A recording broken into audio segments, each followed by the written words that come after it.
Back in the back. Today we've got Mr. Kenny's horseback that I almost got on last week. This little guy's ready. He is so gentle. But people, gentle does not equal trained. There's a lot of gentle horses that they don't know what they're supposed to do. So I assumed that he was going to ride him last week, but he hasn't. So no one has ever been on this horse's back. He just got on his saddle. He's riding. So Kenny, tell us about what horse, what your son's going to do. He said he didn't want to talk on the microphone. You might as well go on in there. You go get ready, boy. Do we have a paramedic? No, we have duct tape, super glue, some barbed wire, zip ties. We got it all. No, last week we left here and I had some prior engagements I had to take care of, and I didn't really want Kenny to ride him without anybody being there other than Leanne, in case we had to drag him out. But we unsaddled him. There was no problem. He caught him this morning, saddled him right up, loaded him on the trailer, and he hasn't had anything done with him since last Sunday. He's just been living the life of luxury. This is one of the gentlest horses I have been around for a long, long, long time. Now, I am going to say that how old is Kenny? Kenny's 22. He's 22 and a team roper. So the training techniques you see today may be different. That's all I'm going to say. Full-fledged cowboy. Yeah, now we're going to get into the way we used to all do it. So we're just going to watch him for a minute. I'm talking today about mercy and grace. You can comment on him anytime you want to.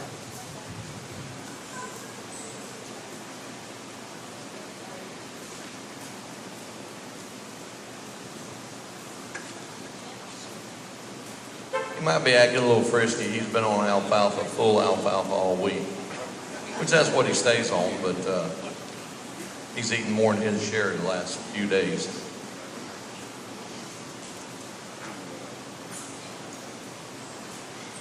Okay, people, do not do that at home. Look at here. We put too many quarters in him.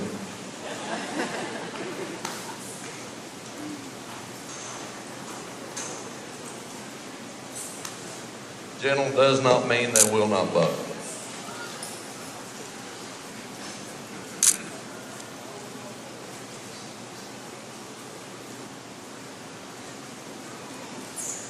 I can remember some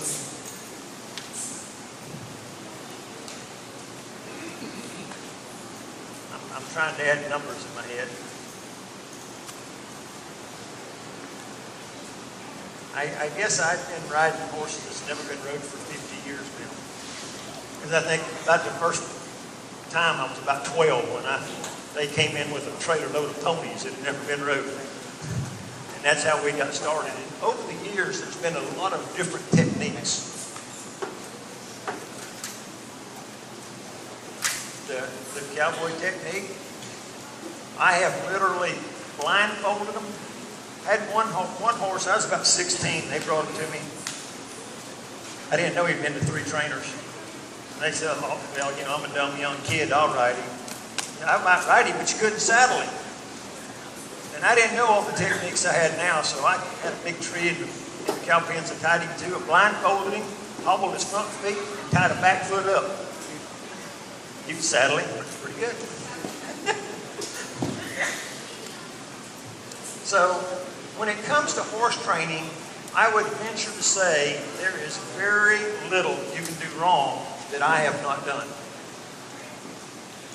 Everybody's got a little different method of how they do it. The cowboy way is how you get on them and you go work cows. You go get behind some cows, you can teach them to turn while you're behind the cows. It's amazing how when a horse is tired, he behaves very well. Very few people ever get a horse tired in a round pen. All they do is get them hot.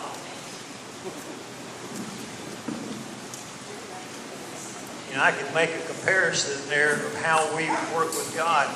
Very few people get close to God if Sunday morning is the only time they think about it.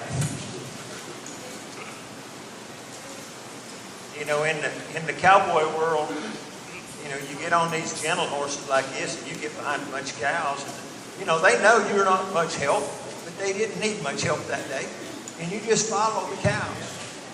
And you do that several days in a row, and them horses learn to save their energy. There's very few horses or dogs today, or people, that know how to save their energy because they know something else is coming up. You know, it's the same way with God. There's times when we need to be saving our energy because God's got something bigger in store for us. But so many times we're running around, you know, what does God want me to do? What does God want me to do? Instead of just having a relationship with God, and He'll tell you what He wants. And if He don't tell you, just have a relationship with God. We get so caught up in working for God that we don't take time to give ourselves to God. And you can make all those comparisons with these horses. I'm going to step back over here so I can kind of watch him, man, talk. I want to step in front of that fan, but my wife won't like it. It messes up the microphone. We're going to talk about mercy and grace today. Mercy is not receiving what you deserve, which is hell. Grace is receiving what you do not deserve, which is heaven. But there's so many times we as humans use those wrong. Now, we don't talk about mercy and grace in horse training or with children or in the working world, but we use it all the time. Because there's times when a horse misbehaves because he's mean and he's got an attitude, and we show him mercy. That means he does not get the punishment that he deserves. And here's the way that happens. You take a nice gentle horse and he misbehaves a 4, and you try to correct him with a 3. You showed him mercy, but in his mind he won the battle. You have not helped him mature in his training. See, when God uses grace and mercy, you will always get better. If we use grace and mercy at the wrong time with our children, with our friends, things will never get better because timing is everything. Huge difference between God's grace and mercy and our grace and mercy. If a horse is scared, a young horse, I'll show them a lot of grace. Because they're just scared. They don't know what they're doing wrong. If they're being rude and disrespectful and they know it, that's a whole other story. I'm going to go ahead and go there. There's a lot of people who give treats as grace, and they give them at the wrong time. Now, say it's the wrong time. Well, they don't deserve it. Okay, if you deserve it, it's not grace. But to me, the correct time to give treats is when they have earned it. It's not about grace in horse training. You know, to me, a treat is good is when they have no idea it's coming, and you just want to say thank you. If you want to hand them a treat like that, that's fine. Now, when he starts coming and looking for it in your pocket, I don't like that. Because now he's more concerned about what he wants than doing the right thing.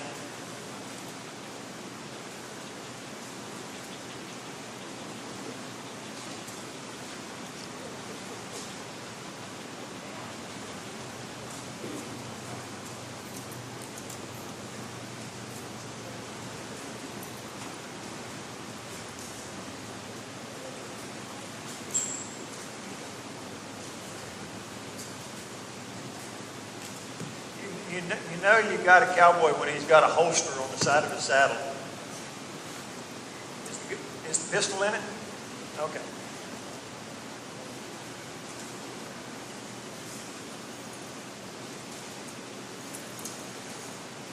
Okay, everybody hold your breath.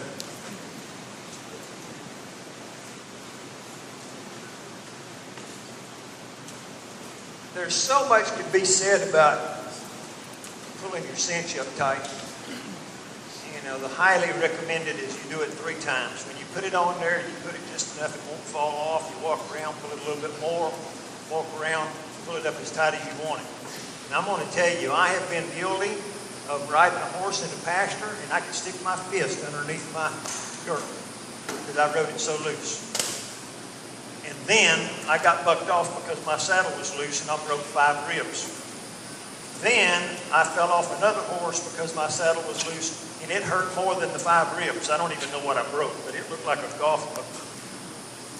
great big,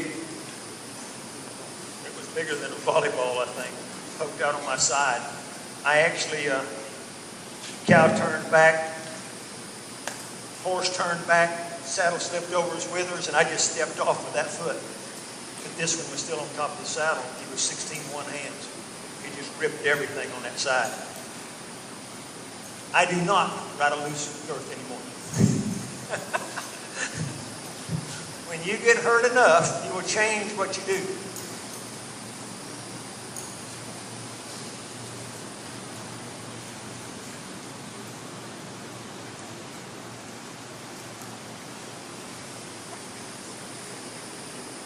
When we were young riding horses on the ranch, oh, this right here is like cake and ice cream at the same time. Because this little horse is so gentle. There's so many things that's not going to get you in trouble.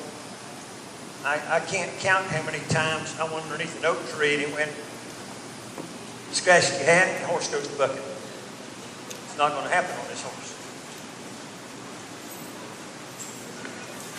And your hat don't make noise. There's no oak trees in here. You know, the thing that cowboys do is they always have a time limit. They always got to get on as fast as they can. Where trainers, there's no time limit. When you do everything right, your horse should never move when you get on. That is a key sign to know if you got on too early or not.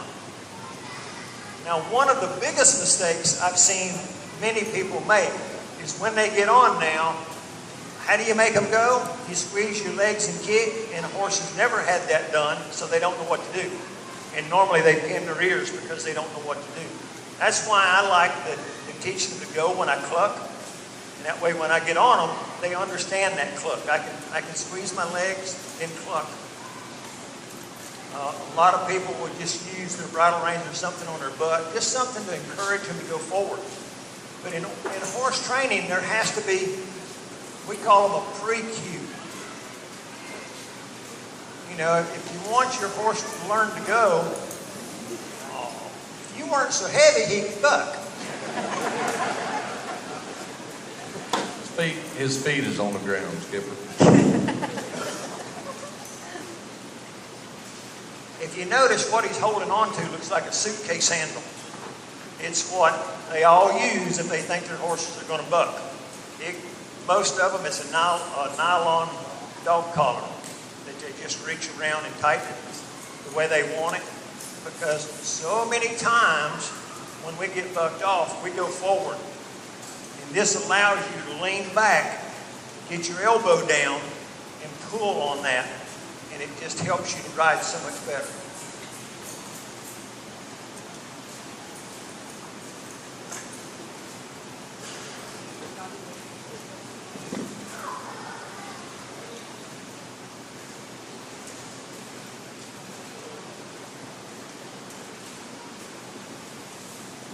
And, you know, it's kind of funny. Everybody has different ideas. He rides it with a halter, with just the bridle reins tied into the side of it. If you want more control, you get a side pull that fits tight. You got a little ring up there on the side of their head, so you can really get their nose turned around.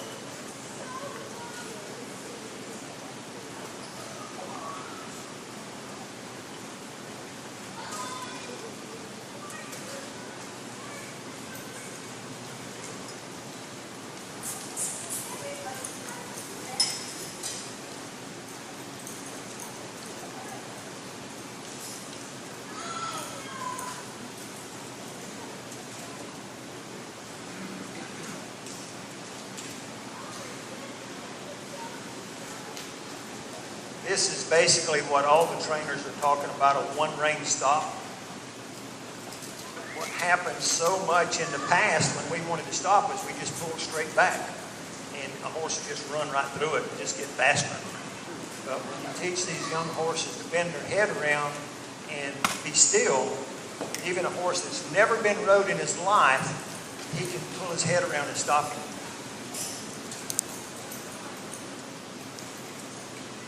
The really cool thing about horses that are a little bit on the lazy side like this, you don't have to ride very long and they want to stop.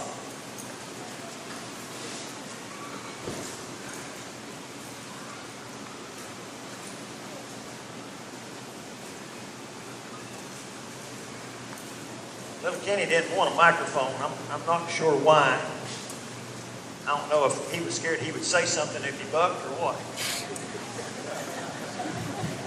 Nodded his head, yes. Where's your flag at?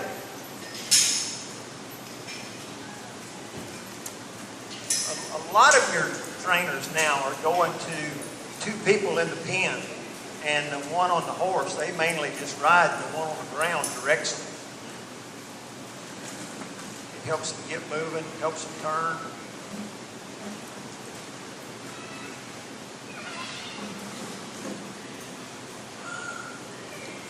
Years ago, one of the training techniques we used from Ray Hunt was you get on them and you are not allowed to steer at all.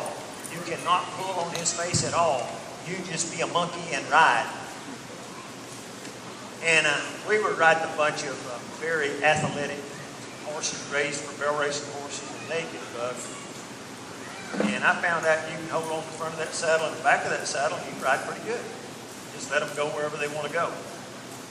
And it goes from just letting them carry your weight, carry the saddle, all the way to, in my later years of training, I had everything where I'd ground drive them. I'd have, 30-foot reins coming out through the stirrups. And I would stay in the middle of the pen and I could stop them, turn them, back them up before I ever got on them. So there's a lot of different methods. It's like I told him, your methods depend on how many broke bones you've had. Because the older you get, the safer you'll be.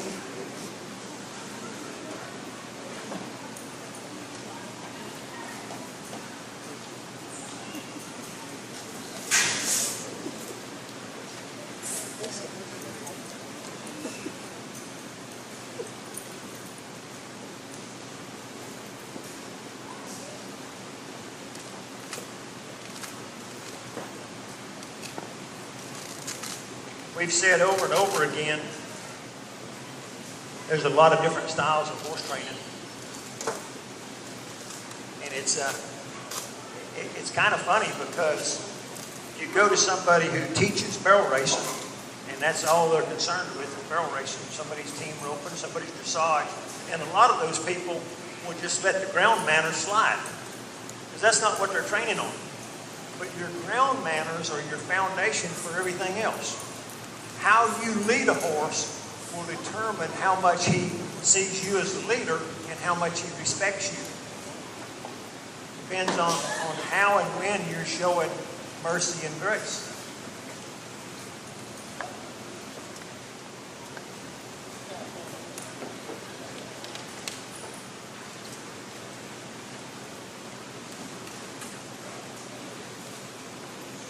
And this, I'm going to point out just different styles. Old Cowboy way, first time he's ever been on, he's got his spurs on. You're going to ride spurs, he might as well get used to them.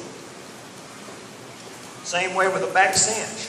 If you're going to ride a back cinch, he's going to have it on the first time the saddle goes on. He's going to get used to it. Because if you don't, then when you do put it on, it's a whole other training purpose.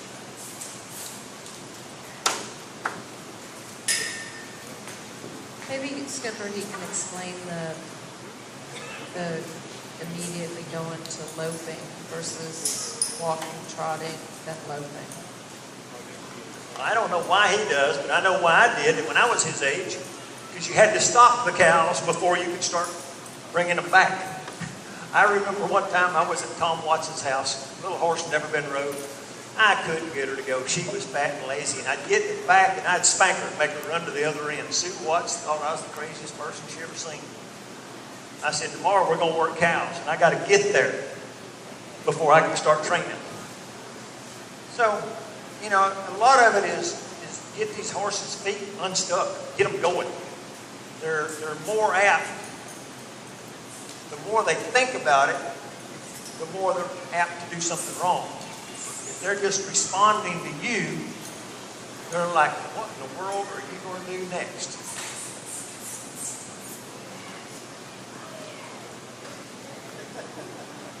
And he's tired as the horse is, and that's probably a good thing. That's a lot of weight that he's never carried before, in a way that he's never carried it.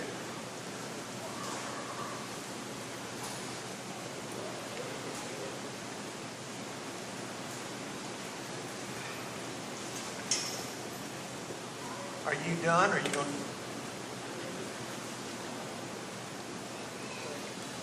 You know, I'd let him catch his breath. You can flex him, do whatever. I don't think anybody would mind getting out of church earlier today. Would you? I would. We'll go ahead. Let me get a glass of water. And I want to tell you the best way I can describe the difference between mercy and grace. Debbie,